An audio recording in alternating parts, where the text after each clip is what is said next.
Joined now by Brian Hayes, host of TSN's Overdrive. And Brian, with just a few weeks left in what has been a disastrous season for the Toronto Maple Leafs, Keith Pelly decides to part ways with general manager Brad Treliving. What was your initial reaction to the news? Well, I'm not surprised it concluded like this, that Brad Treliving is, ultimately out with the Maple Leafs, considering the way this season has gone and really the way the last trade deadlines have gone in Toronto. And basically the narrative around the rest of the season is, should they tank? Will they tank? One move has just shaken the entire National Hockey League, and it involves one of the league's most watched teams. The Toronto Maple Leafs have made a major leadership change, removing Brad Treliving after growing internal pressure. But what led to this moment has more layers than what is being said publicly. In a sudden move that unfolded within hours, the Toronto Maple Leafs removed Brad Treliving from his role, ending his time with the organization after 3 seasons and shifting the direction of one of the most closely watched teams in the league. Darren Dreger to talk about the firing of Brad Treliving. MLSE and Keith Pelly deciding to let go of Brad Treliving as general manager of the Toronto Maple Leafs. The decision was confirmed across multiple national outlets. Reports state that the dismissal followed ongoing internal review of team performance. The Maple Leafs had entered recent seasons with a competitive roster, and expectations were high, but results in the postseason did not meet those expectations set by management.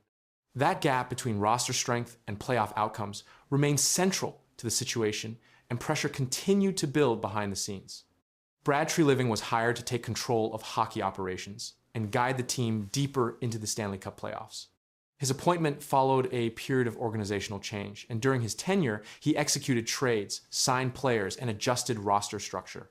These actions were documented across league coverage, but postseason outcomes remained limited. The team did not progress to later playoff rounds during his time in charge, and that became a repeated point of evaluation. According to reports, ownership and senior leadership assessed performance over time, including roster construction, cap management, and results in key games. While regular season performance remained strong, the team did not translate that into extended playoff success, and this pattern continued through multiple seasons, shaping internal discussions about leadership direction. One report stated that the move came after months of pressure building internally, highlighting that concerns were not sudden and expectations had been clearly defined. The team was expected to compete beyond early playoff rounds, but that outcome did not occur. An evaluation of management followed closely. Brad Treliving's tenure included several notable roster decisions as he worked to adjust defensive depth and added experienced players through trades and free agency. These moves were part of a broader attempt to balance scoring talent with defensive stability, and league analysts noted those changes during each season. However, results in elimination games did not shift significantly. During the playoff series, the Maple Leafs faced elimination before reaching later rounds, and these exits were widely covered. Each postseason loss increased focus on both coaching and management decisions, and that focus extended to lineup choices, player usage, and trade outcomes. Over time, attention moved toward front office leadership. One report stated that the organization had reached a point where change was required, reflecting internal conclusions and aligning with broader coverage that described the move as part of a reset. The team now enters a new phase, with leadership expected to shift direction. Fan response was immediate, with reactions across public platforms showing a mix of surprise and expectation. Some responses reflected long-standing frustration with playoff results, while others pointed to roster strengths that had not translated into postseason success. These reactions were tracked by multiple outlets following the announcement. Media coverage also included reaction from analysts and former players, with discussion focusing on timing given the stage of the season. The decision was described as significant due to its impact on team operations moving forward, and it also placed attention on upcoming management decisions, including the search for a replacement. According to reports, the Maple Leafs will now begin the process of identifying a new general manager, and that process is expected to involve internal review and external candidates. The position carries responsibility for roster construction, contract negotiations, and long-term planning, and the next appointment will shape the direction of the team in future seasons. During his tenure, Brad Treliving operated under the league's salary cap system, which required balancing contracts across key players, and decisions in this area were part of broader roster strategy. Analysts often examine cap allocation and its impact on depth, and these discussions were part of ongoing coverage throughout his time with the team. The Maple Leafs maintained strong regular season records during this period, qualifying for the playoffs and remaining competitive within their division. However, postseason progression remained limited, and this contrast between regular season success and playoff outcomes became a defining factor in evaluations. One report stated that the expectation was clear, referencing internal standards set by management, which included advancing deeper into the playoffs. When that did not occur, attention shifted toward leadership decisions, and the general manager role was central to those decisions. The dismissal also reflects broader trends in professional sports management, where teams often evaluate leadership based on postseason performance and regular season success alone, does not always meet organizational goals. This pattern has been observed across multiple leagues, including the NHL. Brad Treliving's previous experience included managing another NHL franchise before joining Toronto, and his hiring was seen as part of a plan to bring experience to the role. During his time with the Maple Leafs, he continued to apply similar management approaches, including player acquisitions and structural adjustments to the roster. Despite these efforts, playoff results remained consistent with previous seasons, and the team did not achieve extended runs. This consistency in outcomes influenced internal assessments, and over time, contributed to the final decision. The reaction from within the hockey community included both acknowledgement and analysis, with some analysts pointing to the competitive nature of the league, while others focused on specific roster decisions. These discussions were documented across multiple platforms following the announcement. One report included the phrase, "a major shift in direction," describing the impact of the move and aligning with the broader context of organizational change. The dismissal of a general manager affects multiple areas of team operations and signals potential changes in strategy and personnel. The Maple Leafs now face a period of transition as the search for a new general manager becomes a key step. This process may involve interviews with candidates from within the organization and across the league, and the outcome will influence future roster decisions and overall direction. Current players remain under contract and team operations continue, but leadership changes can affect planning timelines. Decisions related to trades, contracts, and development may be adjusted during this period, creating a dynamic environment as the organization moves forward. The announcement also highlighted the level of expectation within the organization as the Maple Leafs operate in a high-visibility market where performance is closely monitored by media and fans. This environment adds pressure to achieve results, particularly in the postseason. The departure of Brad Treliving marks the end of a defined period in the team's management structure, and his tenure included specific strategies and decisions. The next phase will introduce new leadership and potentially new approaches. The situation remains active, and updates are expected as the organization moves through its search process, with each development contributing to the evolving direction of the team, and that progression is already drawing continued attention. Here's William Nylander from today on what he has seen this year and maybe what he thinks has possibly gone wrong with the Leafs. You look back at it and go, you kind of wish the team had done something different, like played different, or I don't know. When you look back at it, do you see the mistakes that as they piled up, kind of? I mean, I have like my thoughts about maybe some stuff, but I mean that's something I'm going to keep to myself. Okay.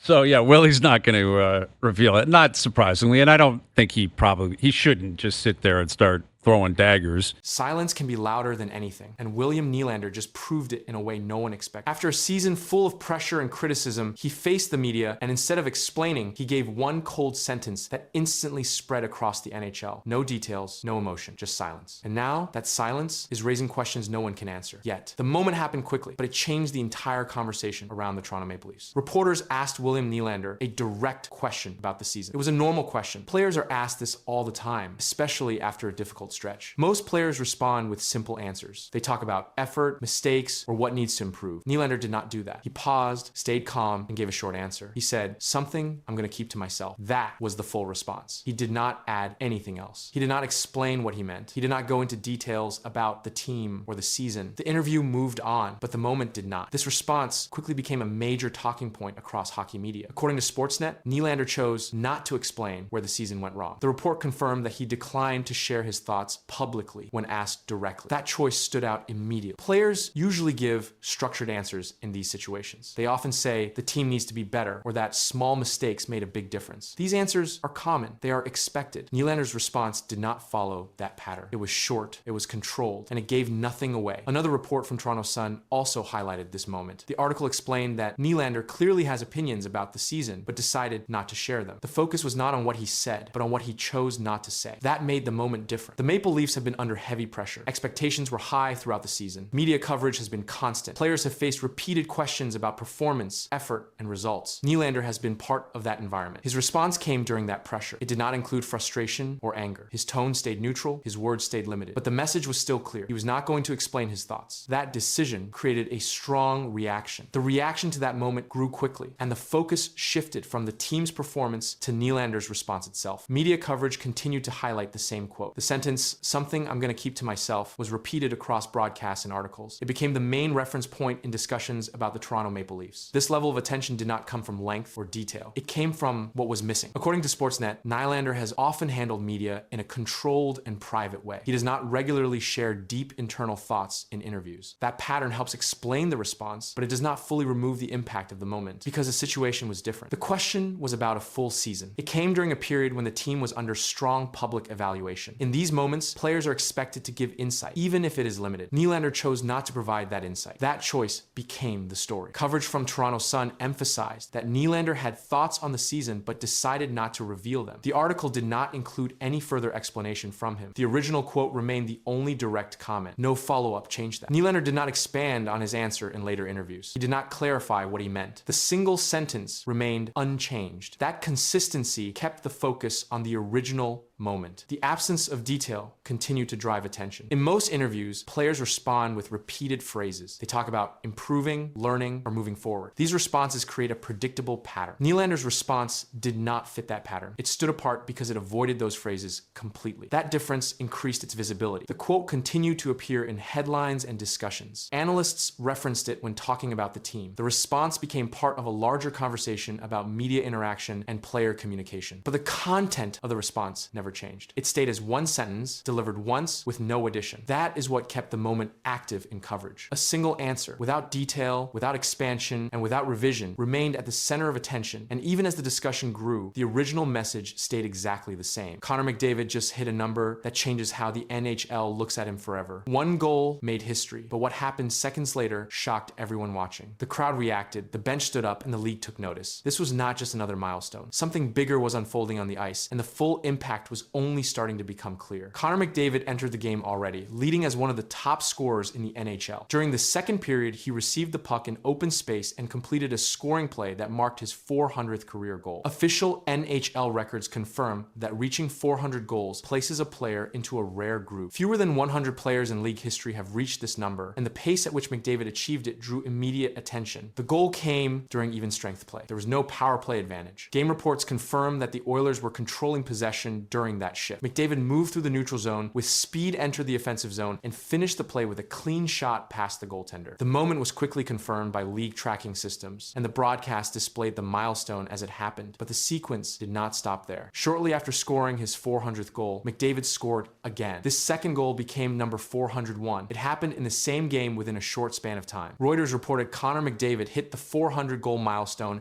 and added another as the Oilers secured the win. That update confirmed both goals as part of a single performance, and it shifted the focus from just the milestone to the speed at which he moved beyond it. The Oilers continued to apply offensive pressure after the goals. McDavid remained active in play, contributing to multiple scoring chances. Game summaries show that he recorded more than just goals, as he remained involved in puck movement and offensive setups. His presence on the ice continued to affect the pace of the game, and opposing defenders were forced to adjust their positioning. Career data shows that McDavid has reached every major scoring milestone at a fast rate. Since entering the NHL in 2015, he has consistently produced high numbers each season. He reached 100 goals, then 200, and then 300 in fewer games than many players in the modern era. The 400 goal mark follows the same pattern, and that consistency has been tracked across official league statistics, but this latest moment added a new level to the discussion. McDavid's current total places him among the top active goal scorers in the NHL. Updated league data shows that his scoring rate remains steady steady across seasons. He has not shown long scoring gaps, and game logs confirm consistent production year after year. This pattern has been a key factor in how quickly he reached 400 goals, and it continues to shape how teams prepare to face him. The Oilers system relies heavily on speed and puck control. McDavid plays a central role in that structure. In the milestone game, his goals follow the same pattern seen throughout his career. He carried the puck through the neutral zone, created space,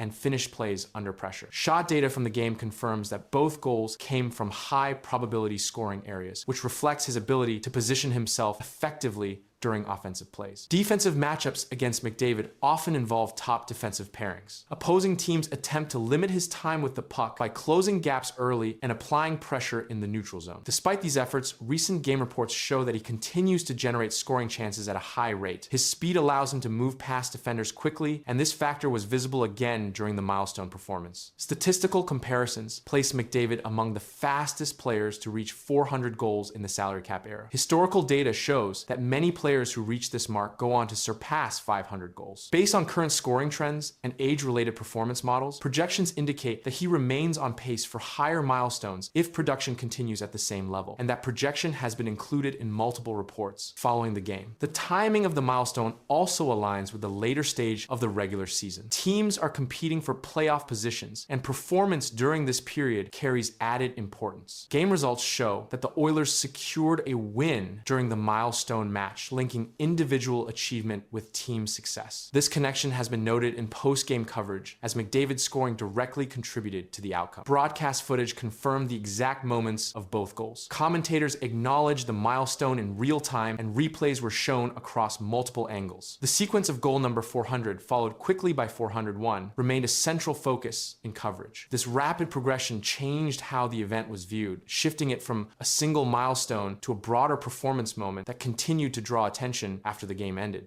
Ottawa Senators fans think they know what the Leafs lacked the most on the ice as they were chanting, "You need Marner, you need Marner," on the weekend. The question is, what do you think the Leafs actually need the most? A right winger for Austin Matthews, a right shot puck-moving D-man, or a power play QB, or perhaps a second-line center? There's a lot of options there, Cheryl. They need a right winger for Austin Matthews. Ottawa fans know exactly what the Leafs need. Look, Matthews went from 69 goals to would have been over 40 last year if it had stayed healthy for all 82 games, and now to 27 goals this year. They need somebody to set him up.